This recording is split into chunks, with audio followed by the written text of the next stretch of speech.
Okay, so I ended up getting my cypress planks, and this is from the local sawmill. These are true cuts, so it's 1 inch thick by 10 inches wide, and they sell these as 8 foot, but they're actually over 8 foot. They're like 8.5 feet.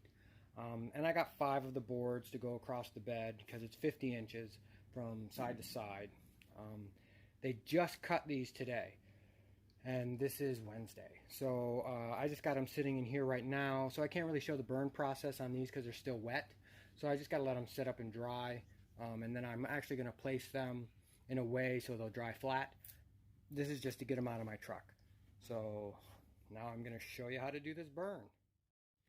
Okay, so before you even attempt this, make sure you have like a bucket of water or something like that near you. So if the wood gets a little too crazy on you as far as being caught on fire, you can get it under control with the water. Obviously, I have a couple different torches. This one, since this is just a little sample piece I got right here. So this is a piece of cypress that's been laying out in the yard for about a couple years. I just rough sanded it down with just like a grinding disc, just to get all the dirt and sand and get down to this layer. But when you put these things in the bed of your truck, there's actually the way the grain goes. So if you look here, you see the rings are kind of like that. So it would tell you that this is actually the outside of the tree. So this would be at the outside of the tree, this would be on the inside of the tree. So with it being on the outside, it actually burns a little better. That's what they say. But when you put them on the bed of your truck, you want to put it so the rings are facing up. That way over time, if you put it the other way like this, the board could actually start bowing like this. So if you put it this way, just like with stairs or anything else like that, it has a tendency to flatten out and not create the concave situation. So what we're going to do is we're going to do a full burn on this. We're not going to do like a surface burn. We're actually going to char it up, and I'll show you a surface burn, and then I'll show you what I do to get it to a full char, and then what I do to go through the steps. All right. Okay, so I just have it up on an old hand cart that I don't use anymore because the wheels are broke. Like I said, make sure that you have water or something like that. Nothing that's going to really catch on fire here. So this is all I'm going to use for this one. I do for the boards for the bed of the truck. I'm actually going to be using my big, they call it like a weed torch. So I'm going to go with that. So let me show you what a surface burn is. So first you go over it lightly just to kind of heat it up, and you'll start seeing the grains turning. Let me actually turn the camera a little different.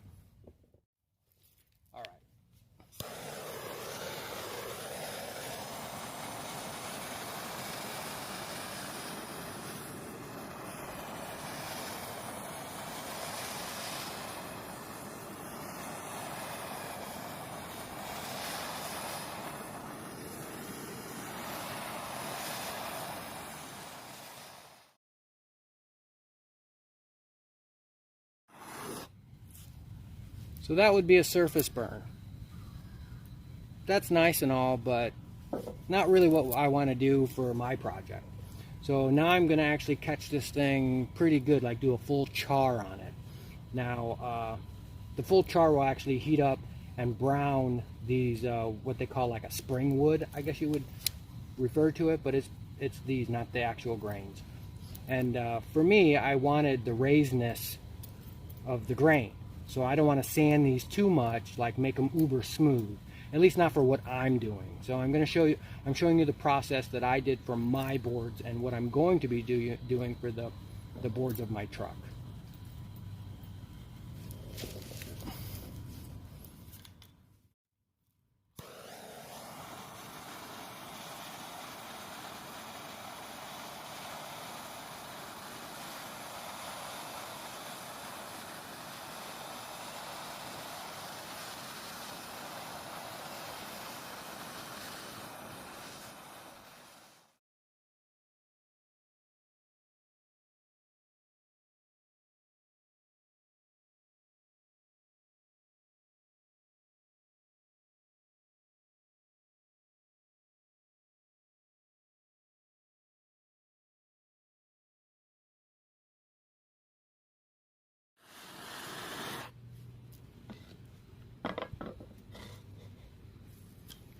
So you can do this a couple times to get a nice char on this.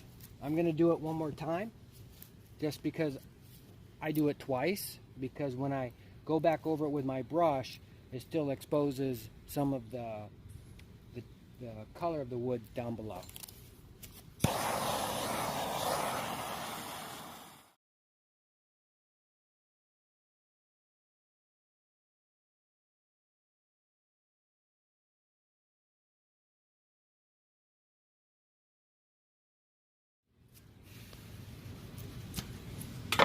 It's going to be a little warm, but let me show you.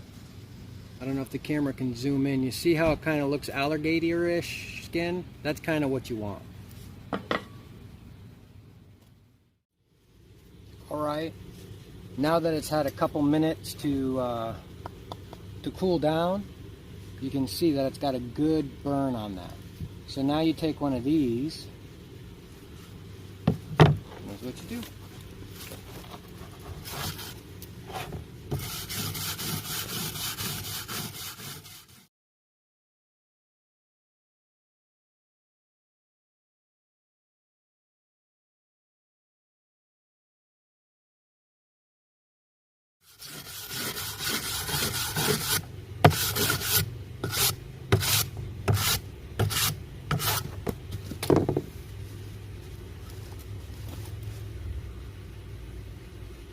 And that's that.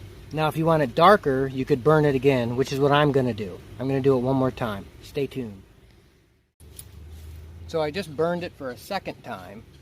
Well, a second char on it. And then I'm going to do this process again. See how it looks.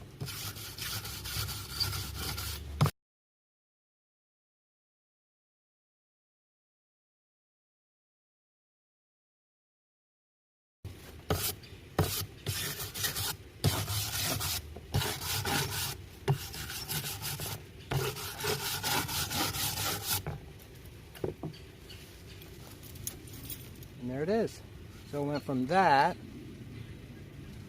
to that. Now when you do a surface burn on it, the first one that I did, you wouldn't get any of this dark color in there, and you wouldn't be able to dig it out. Because what it does is the burning process heats that up in there and it chars it, and then when you take the wire brush, it leaves grooves in it. So there's actually little grooves in there. I don't know if the camera, okay? So there we go. So that's a big difference from that to that.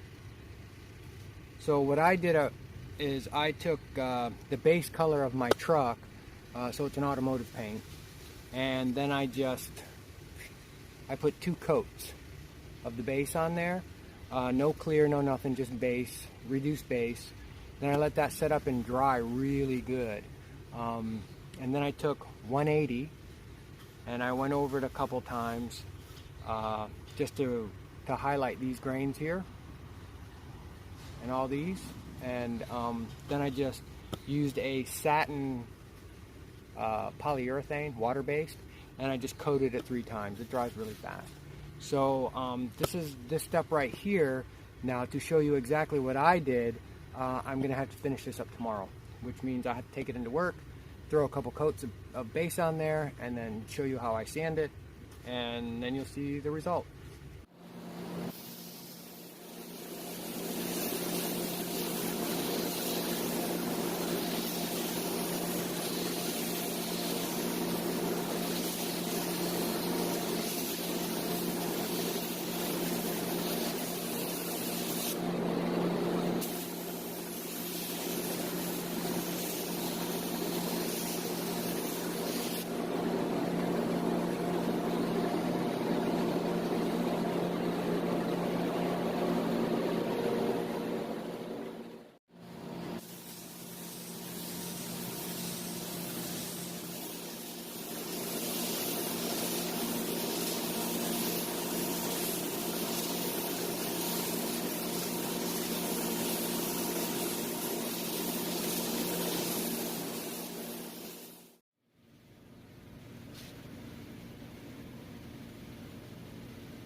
That's some crazy.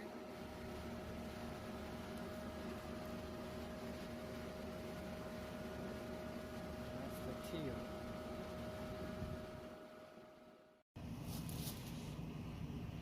How you burn large boards.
They're all done with the burn.